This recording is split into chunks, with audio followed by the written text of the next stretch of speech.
Hello everyone, नमस्ते। स्वागत छ हजुरहरूलाई मेरो युट्युब च्यानलमा।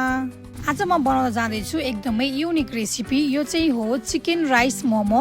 हामीहरूलाई मोमो खान त एकदमै मनपर्छ, तर कतिजनालाई चाहिँ पिठोवाला मोमो हेल्दी हुँदैन भनेर चाहिँ खानु मन लाग्दैन। त्यसको लागि चाहिँ मैले आज राइस मोमो बनाउँदैछु। यो चाहिँ एकदमै हेल्दी हुन्छ खानको लागि। यो राइस मोमो चाहिँ विशेष गरेर खाना खान नमान्ने बच्चाहरूको लागि एकदमै बेस्ट हुन्छ, किनभने यसलाई चाहिँ चामलले रोल गरिएको हुन्छ बाहिरपट्टिबाट। अब भने म यसलाई बनाउन सुरु गर्दैछु। सुरुमा त मैले सानो सानो दुईवटा बोलमा दुई चम्चा जति चामललाई मजासँगले पखालेर राखेको छु।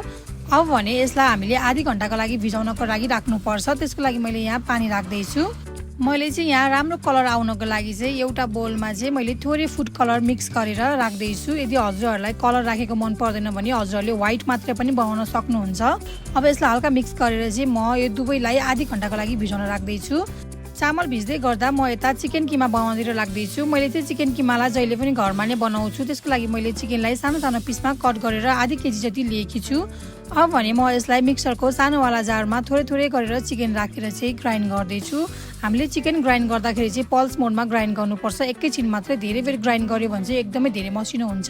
देख्न सक्नुहुन्छ भिडियोमा मैले चाहिँ यतिको मसिनो हुने गरी ग्राइन्ड गरेको छु। त्यसपछि सबै चिकनलाई ग्राइन्ड गरिसकेपछि म एउटा ठुलो बोलमा सबै चिकन किमालाई खनाउँदैछु।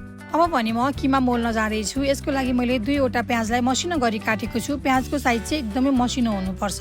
त्यसपछि मसिनो गरी काटेको थोरै बन्दा पनि लिएको छु। बन्दा पनि एकदमै मसिनो नै हुनुपर्छ। यो मोटो भयो भने चाहिँ हाम्रो पछि मोमोको डल्ला फुट्न सक्छ। त्यसपछि म एक चम्चा मसिनो हुने गरी पिसेको अदुवा लसुनको पेस्टलाई राख्दैछु। त्यसै गरी स्वादअनुसार नुन राखेँ। त्यसपछि सानो एक चम्चा जिरा धनियाको धुलो, त्यसपछि थोरै बेसार पनि राख्दैछु। मैले चाहिँ यहाँ मिट मसला पनि राख्दैछु। एकदमै मिठो स्वाद आउँछ मिट मसलाले पनि। अब भने म यसमा तेलले झानेर मजासँगले मिक्स गर्दैछु। तेलले झान्यो भने चाहिँ हाम्रो चिकन किमा एकदमै टेस्टी बन्छ। हजुरहरूले यसमा थोरै पानी पनि मिक्स गर्न सक्नुहुन्छ। मैले भने चाहिँ पानी नराखिकन मिक्स गरेको छु। अब भने यो सबैलाई मजासँगले 5 मिनट जति मिक्स गर्नुपर्ने हुन्छ। हजुरहरूले चाहिँ आफ्नो हातले मजासँगले मिक्स गर्नुहोला। मैले चाहिँ भिडियोमा देख्नको लागि स्पुनले मिक्स गर्दैछु। अब भने किमा पनि रेडी भइसकेको छ। म यता मोमोको लागि अचार बनाउँदैछु। यसको लागि थोरै तेल तताएर म जिरा फुराउँदैछु। त्यसै गरी लसुन पनि फुराउँदैछु। लसुन हल्का रातो गएको भएपछि म यसमा थोरै प्याज पनि राख्दैछु। प्याजले पनि अचारलाई एकदमै मिठो स्वाद लिएर आउँछ। त्यसपछि यसलाई 30 सेकेन्ड जति हल्का रातो कलरको हुँदासम्म फ्राई गर्ने सानो ग्यासमा। जिरा लसुन र प्याज हल्का रातो गएको भइसकेपछि म यसमा मसिनो गरी काटेको गोल बेलाएर राख्दैछु। गोल बेला चाहिँ आफ्नो क्वान्टिटी अनुसार राख्न सक्नुहुन्छ। त्यसपछि म यसमा थोरै बेसार, स्वादअनुसार नुन, थोरै जिरा धनियाको धुलो र एक चम्चा सेतो भुटेको तिलको धुलो राख्दैछु। तिलको धुलोले पनि एकदमै मिठो स्वाद लिएर आउँछ।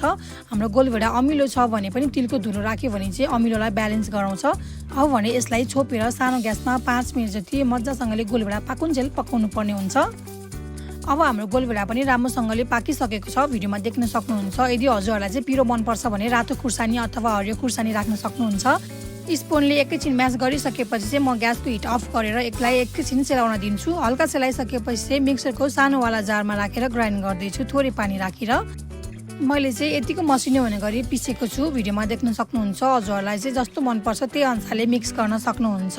अब भने म यसलाई एउटा बोलमा खनाउँदैछु। भिडियोमा देख्न सक्नुहुन्छ हाम्रो मोमो अचार चाहिँ एकदमै राम्रो र मिठो बनेको छ। हाम्रो अचार र किमा रेडी भइसक्दाखेरि चाहिँ हाम्रो चामल पनि भिजेर रेडी भइसकेको छ। करिब आधी घन्टा जति भइसक्यो। अब भने म यसमा भएको पानीलाई चाहिँ फ्याँकेर एउटा सानो प्लेटमा चाहिँ यसलाई खनाउँदैछु। अब भने म मोमो बनाउनतिर लाग्दैछु। यसको लागि चाहिँ मैले यहाँ थोरै चिकन किमा लिएर हातमा राखेर चाहिँ रोल गर्दैछु। किमालाई डल्लो बनाउने बेलामा चाहिँ मजासँगले हातले प्रेस गर्दै बनाउनुपर्छ ताकि यो बिचमा नफुटोस् भन्नको लागि। अब भने मैले सबै चिकन बलहरू बनाएर रेडी गरिसकेको छु। त्यसपछि चिकन बललाई चाहिँ अघि भिजाएर राखेको चामलमा राखेर घुमाउँदै बिस्तारै हातले रोल गर्नुपर्ने हुन्छ। भिडियोमा देख्न सक्नुहुन्छ। हजुरहरूले पनि यसै गरी रोल गर्नुहोला। यसलाई रोल गर्ने क्रममा चाहिँ हजुरहरूले हल्का प्रेस पनि गर्न सक्नुहुन्छ। प्रेस गर्नाले चाहिँ हाम्रो यो किमामा चाहिँ चामल टाँसिन्छ र पछि मोमो एकदमै राम्रो देखिन्छ। किमामा यतिको चामल टाँसिसकेपछि चाहिँ अब यो मोमो बनाउनको लागि रेडी भइसकेको छ। म चाहिँ स्टिमरमा राख्दैछु। मैले चाहिँ सबै चिकन किमालाई चाहिँ यसै गरी रोल गरेर राखेको छु। अब हाम्रो चिकन राइस मोमो चाहिँ स्टिम गर्नको लागि रेडी भइसकेको छ। मैले चाहिँ यसलाई 15 मिनट जति मजासँगले स्टिम गरेको छु। 15 मिनट जति स्टिम गर्दाखेरि चाहिँ हाम्रो चामल र किमा चाहिँ राम्रोसँगले पाकिसकेको हुन्छ। हजुरले भिडियोमा देख्न सक्नुहुन्छ। यो एकदमै राम्रो देखेको छ। अब यसलाई मैले एउटा प्लेटमा राखेर सर्भ गर्दैछु।